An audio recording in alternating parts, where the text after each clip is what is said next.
Bonjour tout le monde, je vous remercie de suivre ces vidéos. Je reviens aujourd'hui avec un livre intitulé La Consolation, écrit par Flavie Flament et publié aux éditions Lattès. Il s'agit d'un récit autobiographique mêlant ses souvenirs d'enfance et ses réflexions d'adulte sur la manière dont les violences sexuelles l'ont touchée, marquée et comment elle se reconstruit aujourd'hui, pas à pas, après être sortie d'amnésie traumatique.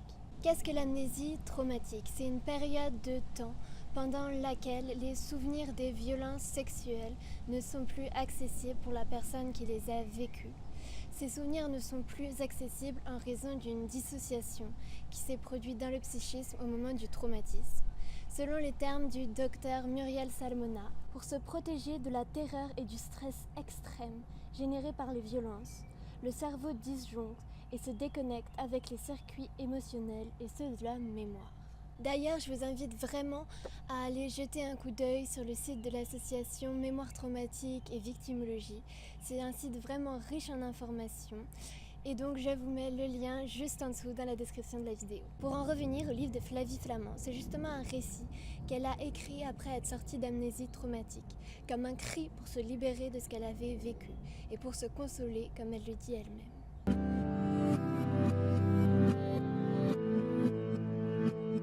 C'est le récit d'une enfance volée, brisée l'été de ses 13 ans au Cap d'Agde quand sa mère l'abandonne aux mains du photographe David Hamilton.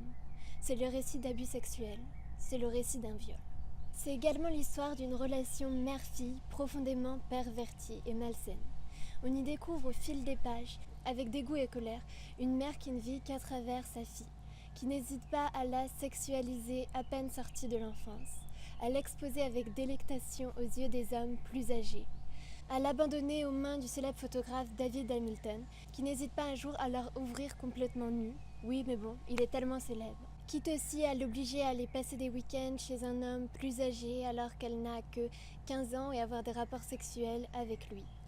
Tout ça en fait pour la sortir de sa vie de merde, pour la divertir et pour qu'elle puisse enfin se sentir vivante à travers sa fille. À travers ce récit, Flavie Flament part à la recherche de cette petite fille qu'elle a abandonnée derrière elle. Cette petite fille qui est morte le jour du viol qu'elle a subi.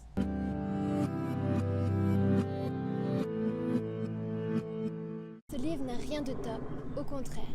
Ce livre forme une boule de colère dans la gorge, donne envie de pleurer, de vomir. Ce livre nous laisse vides et avec un profond sentiment d'injustice. Mais ce livre est nécessaire, plus que jamais.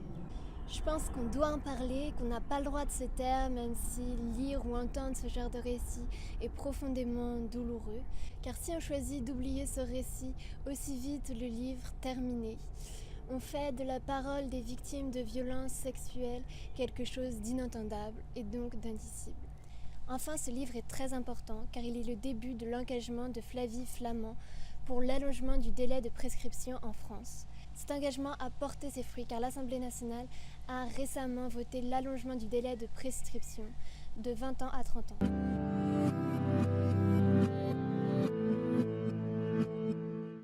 Je m'appelle Flavie, j'ai 42 ans.